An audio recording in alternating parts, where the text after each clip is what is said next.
Shout out mga kapilipi. So, yung aking inihaw na hulaan nyo kung anong isda yan. Ang laki-laki. Nyam nyam nyam. Oops. Ayan, nandito ko ngayon. Oo.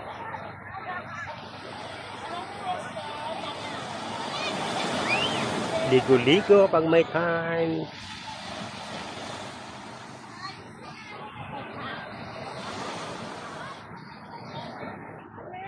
Yan, oh. Yan, mga kapiliping ganda niya, oh.